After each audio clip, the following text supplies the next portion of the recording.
Beginning acoustic guitar part 2. So last time we learned G, C, and D.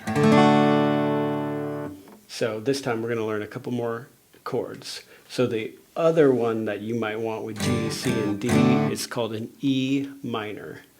E minor is either these two fingers or these two fingers. It's the same strings and the same notes, but there are different reasons why you might use these two, your index and your middle, or your middle and your ring finger to play those two notes. It'll be second fret on the A and the D strings. So if you end up wanting to add these notes down here, kind of like what we were doing for the G and the C, you need to play an E minor like this. Or you could take those fingers off and play it like this. It sounds more Western.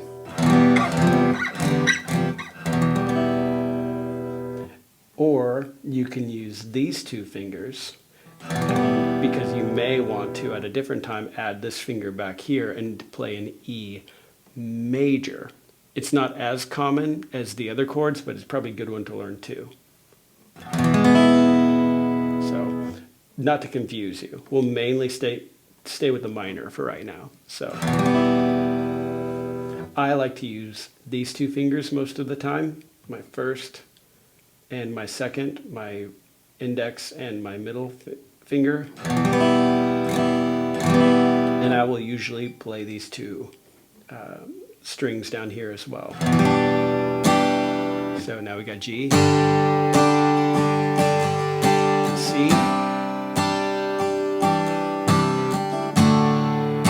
D, and E minor.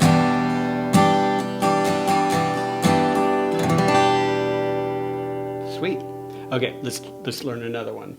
So kind of like this one, if you take these two fingers and drop them down one string, they'll end up down here on the D and the G string, and then you add your third finger, your ring finger, underneath them.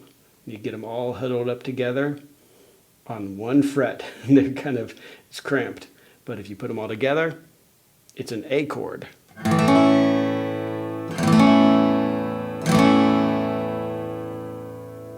And so if you're playing in the key of D, you might need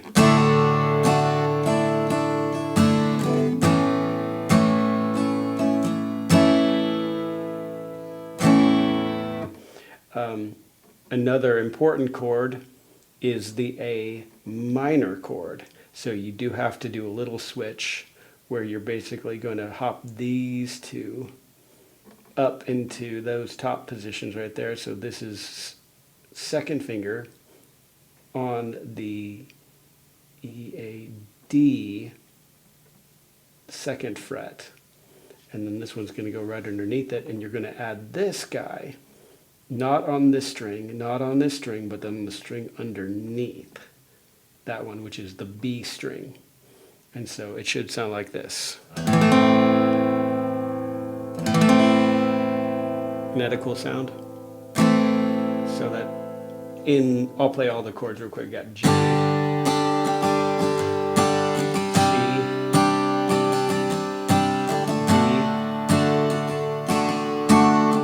minor, and A minor.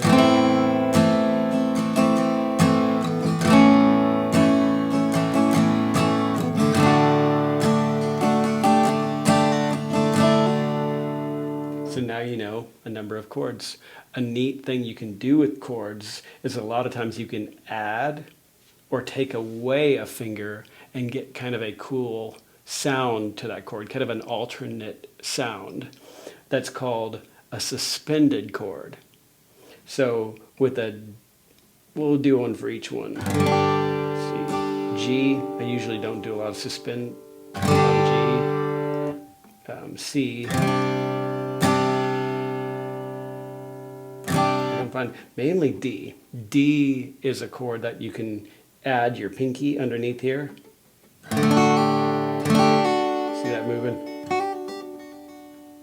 And when you add it, it sounds like this. Then it's back to normal. And then the other alternate you can do is you can take your ring finger, your middle finger up, and it will sound like this. Now that note is ringing where normally this finger would be pushing down.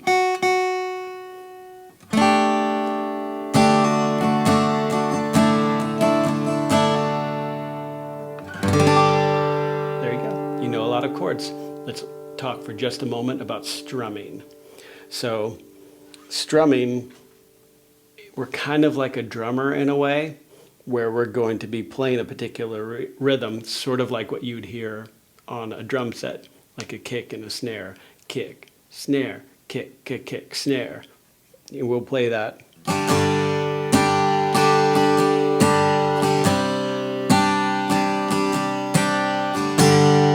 One thing I hear a lot of people do that sounds really bad is they dig in too hard and they hold their pick too stiffly. It'll sound kind of like this.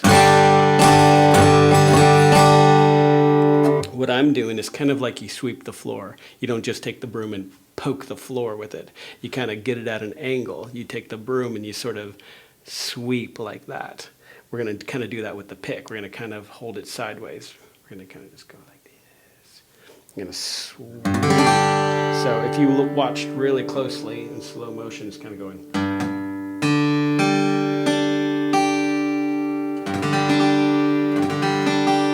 Hesitate too much, you hear each individual string. So what I want to do is get through them pretty quick.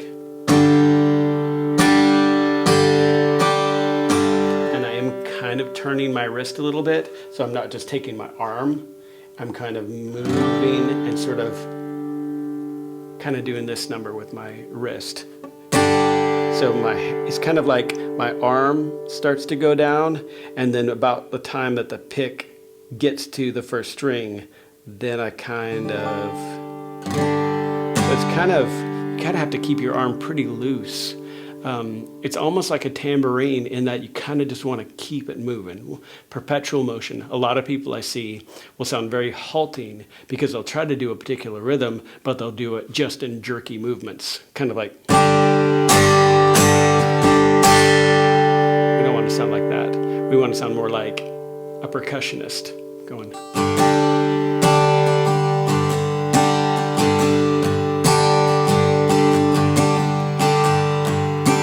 You have to be pretty imaginative. You have to kind of find a groove. Sometimes a song will just have all downstrokes where you're playing like. But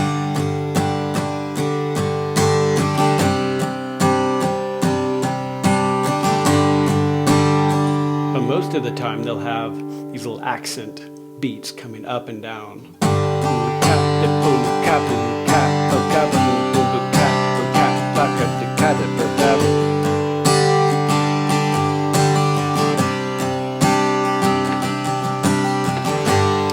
A lot of times I'll see a lot of people overplay it.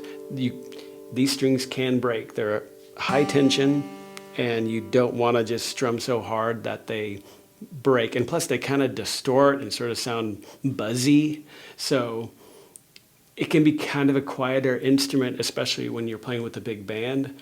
Rely on the sound person to turn you up, or make sure that you can hear yourself by telling the sound person, turn me up in the monitors. So you should be able to just kind of like, think of it like a puppy or a cat. You just kind of want to pet it, and you don't want it to bite you. So.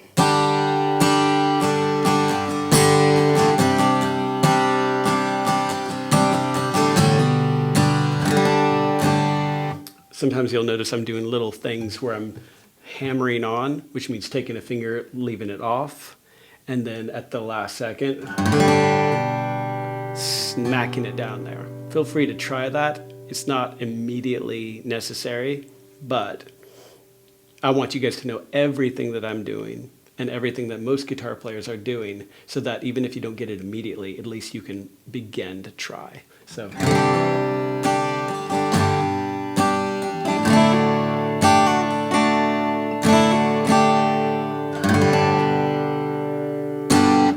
Sweet. Well, keep working on that, and I will see y'all soon.